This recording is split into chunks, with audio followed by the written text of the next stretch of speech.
Veterans with PTSD and traumatic brain injuries are getting the help they need right here in Oklahoma. And it's all thanks to a new law. Fox 25's Leslie Draffin shows us how therapists are healing thousands of veterans for free.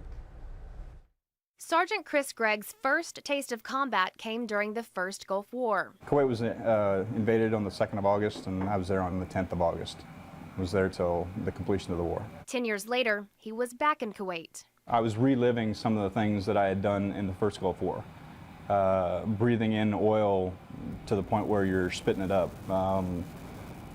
Seeing some of the places that, we had seen, destroyed bodies, not just died, people that have died, but, mutilated bodies. And after I returned home, that's when everything started to really fall apart. Gregg was diagnosed with depression and PTSD. Years of pills, even electroshock therapy, didn't help.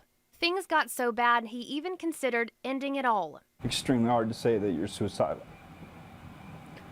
So I would say it was around 5 times that I've been suicidal. One of his worst experiences came while trying to get help at Oklahoma City's VA hospital. The VA doctor told me that he didn't have room for me.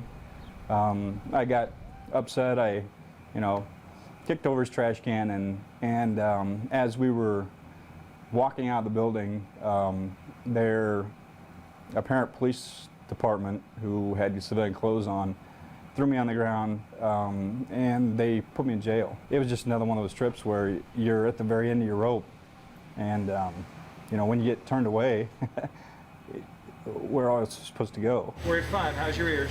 For Dr. Bill Duncan, Gregg's story hits close to home. One of his closest family members went through the same thing. He was a Navy corpsman serving in the Marines, and he was discharged from the service and wound up basically living in his bedroom in the dark for the next 2 years. Then Duncan discovered hyperbaric oxygen therapy. It's commonly used for burn victims and diabetic patients.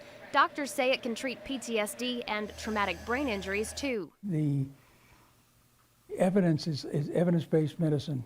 There's no doctor who actually reads the literature that can say this is not an acceptable medical indication. This works. It's black and white now. So the oxygen is able to bring back the function of these injured areas. We're treating the cause of the symptoms, not the symptom.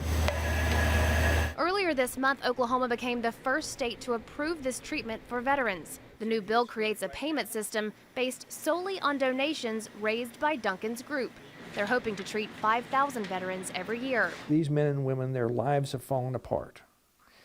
We only have a few years to rescue them. Basically 2 years, their lives are shattered. It will restore hope. It will reduce the suicide rate because there is hope. Right now, veterans like Gregg can go to the Patriot Clinic. It's always open and always free. They told me to come up on a Sunday and said, come on in, we'll take care of you. So, to be able to finally find a place like this that just said, come and we'll treat you, period, has been incredible. Gregg has had 18 treatments. He says one of his biggest problems is already gone. For the first time in 12 years, I'm not taking sleeping medication. So that's been a huge relief, just right there. And now he's looking forward to his future, free from the pain left behind by war. So I'm just excited to see, what all can happen. I'm more comfortable. I feel better about life. So sky's the limit. Leslie Draffin, Fox 25 News.